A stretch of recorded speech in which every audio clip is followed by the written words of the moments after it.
Como todos sabemos, estamos viviendo un momento histórico. Y como pasa con todos los momentos históricos, es difícil valorar su trascendencia cuando uno está viviendo el momento, cuando uno está dentro de él, incluso en nuestra vida personal. Piensen en los momentos que fueron más alegres para ustedes en el pasado, que más recuerdan, y se recordarán que si bien ahora lo recuerdan como un momento memorable, en ese momento no sentían que iba a ser un momento memorable, no sabían que iba a ser uno de los momentos más importantes de su vida, hasta ahora que se recuerdan que ese momento fue uno de los momentos más importantes de la vida. Y lo mismo pasa en El Salvador. Lo que estamos viviendo en nuestro país es uno de los momentos más importantes en la historia de El Salvador. No lo sentimos así, claro, porque estamos viviendo en él. Pero cuando lo veamos en el futuro o cuando las generaciones que vengan lo vean hacia atrás, entenderán la importancia de este momento. Dios nos ha regalado que nuestro bicentenario, los 200 años de la firma de la independencia, sean exactamente en este momento de tantos cambios.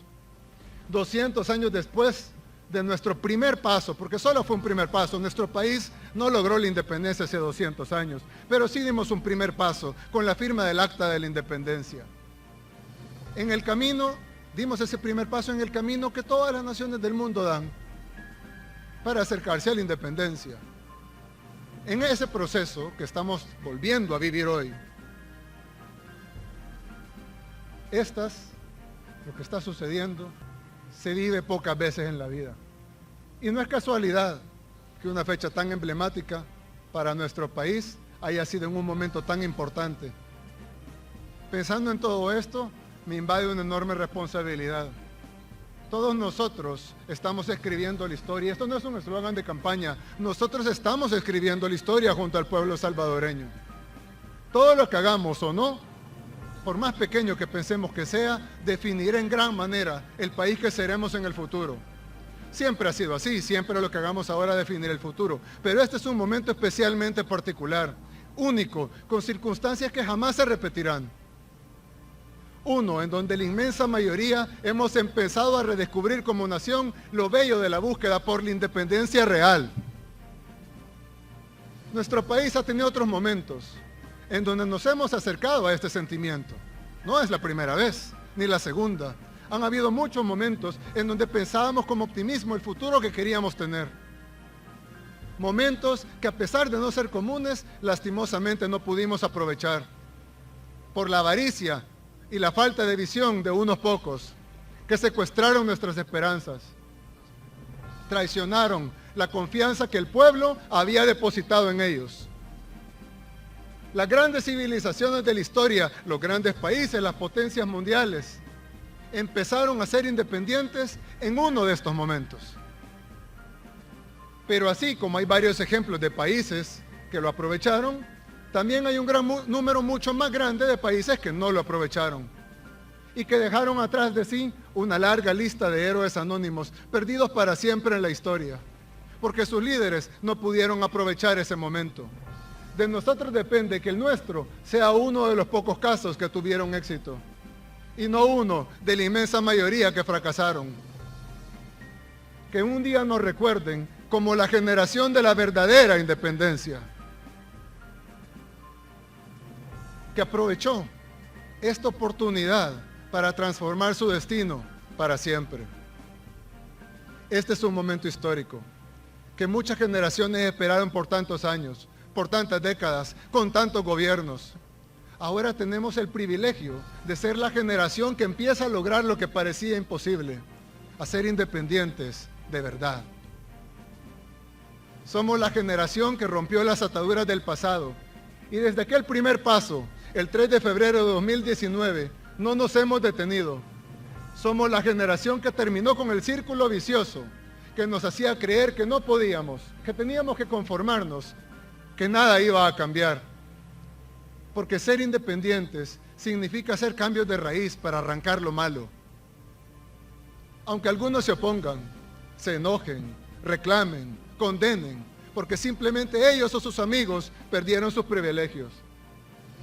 Ser independiente de verdad significa asumir retos que nadie más se atrevía a asumir. Esto no es fácil lograrlo. Avanzar en este camino nunca lo ha sido. Y especialmente en un país como el nuestro, en el que durante mucho tiempo se coartaron nuestras verdaderas libertades. Siempre hay quienes están en contra de la independencia. A algunos no les conviene que las personas sean libres, porque temen perder el dinero o el poder que los hace sentir superiores. Así ha pasado en todo el mundo, en Latinoamérica sobre todo, y en nuestro país por supuesto, desde que iniciamos este camino hace 200 años. Por eso no debemos confiarnos. Estamos avanzando por el camino correcto, pero no debemos descuidar, porque la balanza para alcanzar la independencia es demasiado frágil, demasiado sensible. Este país ha sufrido tanto que no se puede transformar de la noche a la mañana. Los cambios importantes, los cambios reales y los que valen la pena llevan tiempo. No son inmediatos, se hacen paso a paso. Nuestro país cambió para siempre hace poco más de 2 años. Y a pesar de que llevamos la mayoría de nuestra gestión combatiendo la pandemia, hemos dado grandes pasos para ser más independientes. Hemos empezado a saldar deudas históricas que fueron promesas de campaña de gobiernos anteriores, que durante décadas solo quedaron en palabras. Ayer, la nueva Asamblea Legislativa aprobó el voto en el exterior que había sido prometida a toda nuestra diáspora, para que después de tantos años ellos puedan participar en las decisiones de nuestro país. También esperamos que pronto aprueben la ley de agua para garantizar que nunca sea privatizada. Hoy les anuncio también que en 30 días presentaremos una reforma integral de pensiones para garantizar que todos los salvadoreños tengan una pensión digna y no como ahora, que mucha gente está con pensiones de hambre entregadas por los gobiernos anteriores y auspiciadas por algunas grandes empresas y por algunos gobiernos extranjeros.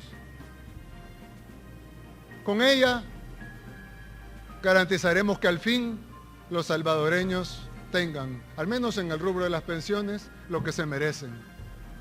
Ya no tendrán esas pensiones de hambre a las que fueron sometidos. Hoy también reitero mi compromiso con el desarrollo de nuestro país. El otro año, 2022, pondremos la primera piedra de enormes proyectos de infraestructura, como el viaducto Francisco Morazán, que se construirá en la carretera Los Chorros, el puente más largo por mucho de nuestro país. La primera piedra del aeropuerto de Oriente, en La Unión.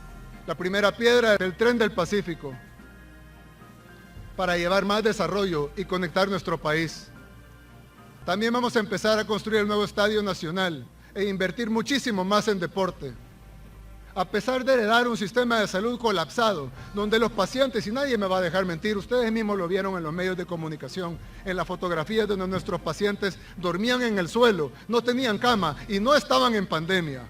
El sistema de salud estaba colapsado previo a la pandemia y a pesar de haber heredado ese sistema de salud, hemos tenido y seguimos teniendo uno de los mejores manejos de la pandemia a nivel mundial. Mientras vemos cómo los sistemas de salud de potencias del mundo siguen colapsando, incluso nosotros no solo nos colapsamos, sino que incluso alimentamos a nuestra población llevándoles comida a su casa, entregándoles alimentos en los peores momentos. Y no solo en el manejo de la pandemia, sino también en la vacunación que tiene que ver con la misma.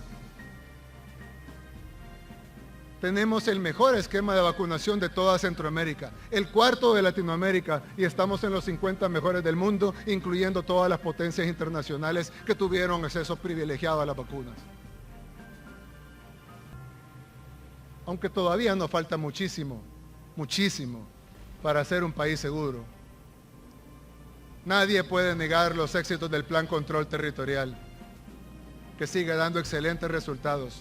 El mes pasado, porque este todavía no está contabilizado obviamente, el mes pasado fue el mes más seguro en toda la historia de El Salvador, con menos homicidios enteros en todo el mes de lo que había en un solo día en los gobiernos anteriores. Y esas cifras están respaldadas por organismos internacionales y por todas las instituciones del Estado. ¿Que hay problemas? Sí, pero no tenemos los homicidios que tenían en un día, no los tenemos en un mes. Y estamos hablando del mismo país. Y no estamos hablando de décadas aparte. Estamos hablando del mismo país hace unos años. En la economía, estamos acelerando la inclusión financiera de toda la población, en donde en pocos meses vamos a superar los resultados alcanzados en 40 años de nacionalización y privatizaciones de la banca, llevando nuestro país hacia el futuro. Y de la misma manera que se nos criticó cuando iniciamos el plan de seguridad, al punto de llegar al momento más tenso con la asamblea anterior, de la misma manera que se nos criticó cuando iniciamos las primeras medidas para combatir la pandemia, que se nos criticó hasta internacionalmente. De la misma manera que nos criticaron, que dijeron que no valía la pena construir el Hospital El Salvador, sino que teníamos que traer el Hospital Escarpa. De la misma manera que decían que no teníamos plan de vacunación y que las vacunas vendrían hasta el 2022. De esa misma manera, los mismos que criticaban todo lo anterior están criticando la innovación financiera para todos los salvadoreños. ¿Por qué? Porque esa inclusión financiera incluye a los que jamás fueron incluidos. Entre tantas acciones, noticias, que antes hubieran sido noticias por semana, ahora cada día hay una noticia nueva, cada día hay un anuncio nuevo, cada día hay una obra nueva. Hay noticias que hasta pasan desapercibidas. La gente no ve todas las obras que hacemos porque está viendo las demás. Antes hacían un chorro y literalmente hacían un evento para inaugurar el chorro. Ahora no hemos inaugurado la planta procesadora de las pavas porque no hemos tenido tiempo. Por ejemplo, para darles un pequeño ejemplo, para que vean cómo las cosas pasan así y no nos damos cuenta. Ayer, mientras se aprobaba en el voto en el exterior, en la Asamblea Legislativa, que es algo histórico y sin precedentes, una deuda con 1/3 de nuestra población, también la Asamblea Legislativa aprobó la exoneración de impuestos para todos los artistas del país. Un gran logro, pero no se mencionó. Y no se mencionó no por mala fe, no se mencionó porque estábamos mencionando otras cosas. Ahora pasan las cosas buenas a una velocidad que antes no pasaban en décadas, o mejor dicho, nunca pasaron. Estamos por finalizar la construcción de los periféricos Claudia Lars y Gerardo Barrios. Obras en Oriente que no se veían y ahora sí se ven. Ahora los salveños llegarán más rápido a sus casas, el comercio irá más rápido. Pronto también intervendremos las escuelas a nivel nacional. La primera dama junto a la ministra de Educación tienen el proyecto Mi Primera Escuela. Mi nueva escuela, perdón. Es el de ella, no es el mío. También está el proyecto de la entrega de computadoras, que en pocos meses todos, algunos dicen, no me han dado mi computadora. No, claro, es difícil darle computadoras a todos los niños y niñas del país que están en el sistema educativo, pero en pocos meses todos los niños y niñas de nuestro país tendrán una computadora con internet gratis. Si una familia tiene 4 hijos en la escuela, recibirá 4 computadoras, con internet las 4, que se la podrán llevar a su casa. Y cuando se gradúan, de hecho los que se graduaron el año pasado, se llevaron sus computadoras, porque las computadoras son de ellos. ¿Se pagan con sus impuestos? Sí. Pero antes los impuestos se los robaban, ahora van de regreso al pueblo salvadoreño. Estamos avanzando también en la mejora de nuestro sistema nacional de salud, no solo en la pandemia, no solo en el Hospital El Salvador, no solo en la vacunación, sino también vamos a construir un nuevo hospital en la zona norte, en Nejapa, y vamos a construir totalmente nuevo el Hospital Rosales, que es el hospital de referencia en nuestro país, que no se ha reconstruido en más de 70 años. Y lo vamos a dejar de un nivel mejor que el Hospital El Salvador. Y una vez que superemos la pandemia, el Hospital El Salvador se convertirá en un hospital de especialidades, como en el primer mundo. Además, como parte de la política Crecer Juntos, que lidera la primera dama, mi esposa Gabriela, se aprobó la ley Nacer con Cariño, que servirá para garantizar los derechos de las mujeres embarazadas y sus hijos, antes, durante y después del parto. Falta mucho por hacer. La búsqueda del desarrollo y de la independencia real es permanente, pero gracias a Dios hemos estado avanzando en ella mucho más rápido y con más impulso de lo que habíamos hecho antes. Tenemos una responsabilidad histórica, como les dije hace un rato, de aprovecharlo, ya que pocas veces se tiene esa oportunidad de avanzar como en estos momentos estamos avanzando. Este es un momento histórico en que los salvadoreños empezamos a ser realmente libres y soberanos. Que este día nos sirva para valorar lo que somos y el potencial que hoy tenemos en nuestras manos para lograr ser lo que queremos y querer lo que nos conviene. Siempre manteniéndonos orgullosos de dónde venimos, de nuestra cultura y de nuestras tradiciones. Veamos el futuro con optimismo y esperanza, con la certeza de estar construyendo el país que siempre soñamos. Los 200 años que hoy conmemoramos no fueron los mejores. Nadie me va a dejar mentir, no fueron los mejores. Pero los 200 que vienen sí pueden serlo. Todo dependerá de nosotros. Feliz Bicentenario a nuestro hermoso país y a todos los que soñamos y trabajamos por el destino que es nuestro, que nos pertenece. Que Dios los bendiga a todos y que Dios bendiga a nuestro querido país, El Salvador. Muchas gracias.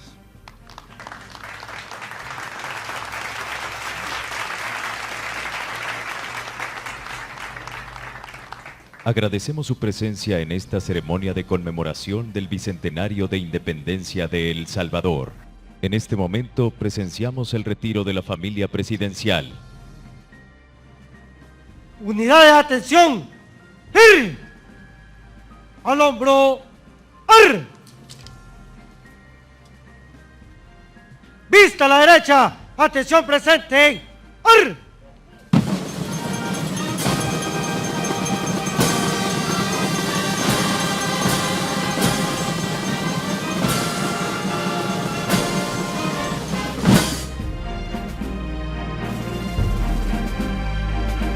¡Al hombro! ¡Ar! ¡Descansen! ¡Ar!